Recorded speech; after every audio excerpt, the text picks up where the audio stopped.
কাৰণ আজি ৰঙানদী বিধানসভা সমষ্টিত দেখে ইয়াৰ আগত পূৰ্ব নাওবৈচা বিধানসভা সমষ্টি আমি মণিৰাম পাটোৱাৰীৰ পিছত জগত হাজৰিকাৰ পাছত এজন খিলঞ্জীয় ব্যক্তিক যিজন ব্যক্তিয়ে আমাৰ দুখৰ কথা আমাৰ মনৰ কথা বুজি আমাক চিন্তা কৰি কাম কৰিব তেনেকুৱা এজন ব্যক্তি আজি আমি 15টা বছৰ আমি পোৱা নাই আজি নোপোৱাৰ ফলত আজি কাৰ্যকৰ্তাসকলে প্ৰত্যেকটো মুহূৰ্তত সমস্যাৰ সন্মুখীন হ'ব লগা যে কি লাগে ভগৱত দলৰে হওক কি লাগে ভাৰতীয় জনতা পাৰ্টীয়ে নহওক কিয় আজি যেতিয়া আমাৰ এজন কেঞ্চাৰ পেচেণ্টে যেতিয়া তিলকৈ কেৱল 20,000 টকা 30,000 টকাৰ কাৰণে যেতিয়া কক পকাই থাকে আমি মুখ্যমন্ত্ৰী সাহায্য বুলি দিব নোৱাৰা পৰিৱেশ মানে আমি আছিলো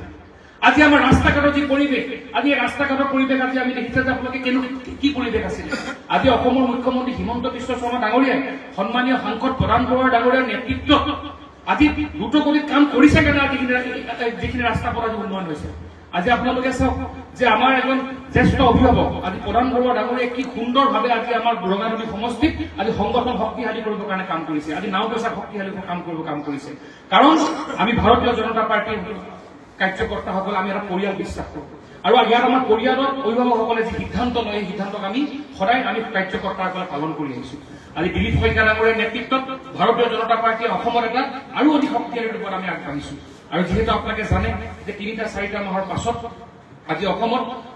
বিধানসভা নিৰ্বাচন হ'বলৈ গৈ আছে মই আগতেও কৈছো এই নিৰ্বাচন আমাৰ কাৰণে কেৱল নিৰ্বাচন নহয় আৰু বিশেষকৈ ৰঙানদীত বসবাস কৰা প্ৰত্যেকজন ব্যক্তিয়ে অনুভৱ কৰিছে যে মিত্ৰজোঁটৰ ভাৰতীয় জনতা পাৰ্টীৰ এজন বিধায়ক নোহোৱাৰ কাৰণে আমি প্ৰতিটো মুহূৰ্তত আমি যে আমাৰ যে সকলো থাকিও আমি ক'ৰবাত গৈ আমি সৰ্বশান্ত হৈ যাওঁ কাৰণ আমাৰ কেন্দ্ৰত বিজেপি চৰকাৰ ৰাজ্যত বিজেপি চৰকাৰ আমাৰ পঞ্চায়ত বিজেপি আমাৰ জেডপিচি বিজেপি আমাৰ ৱাৰ্ডত বিজেপি কিন্তু মাজত এটা এনেকুৱা নিমিলা অংক আমাৰ বহি আছে যি কাৰণে গৈ আমি ক'ৰবাত সকলো থাকিও আমাৰ ওচৰত যে নোহোৱা হৈছে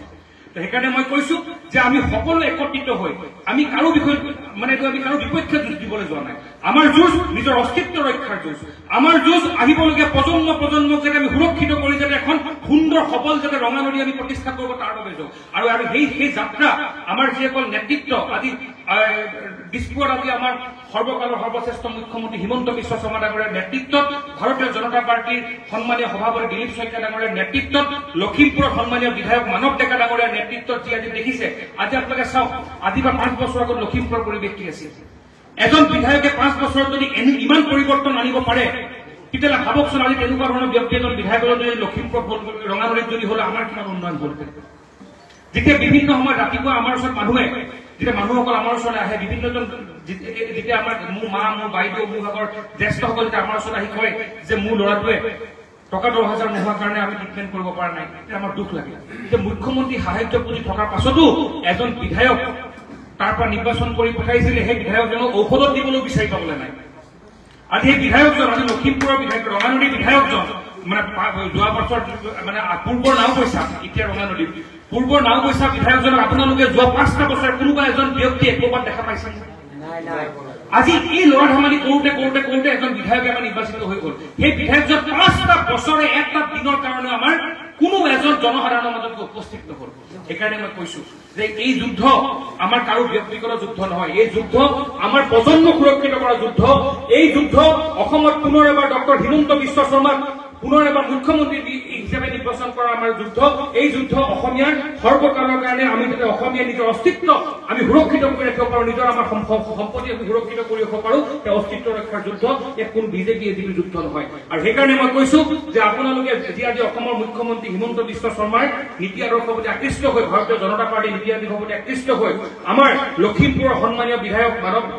মানৱ ডেকা ডাঙৰীয়াৰ প্ৰতি আকৃষ্ট হৈ আজি আমাৰ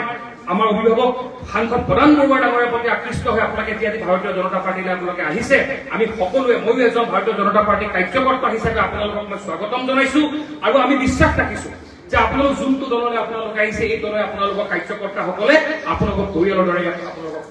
ব্যৱহাৰ কৰিব কাৰণ ভাৰতীয় জনতা পাৰ্টীৰ এটা বিষয় আছে যে ইয়াত প্ৰত্যেকজন কাৰ্যকৰ্তাৰ কাৰণে কাম আৰু প্ৰত্যেকজন কাৰ্যকৰ্তাকে সন্মান জনোৱা হৈছে ভাৰতীয় জনতা পাৰ্টী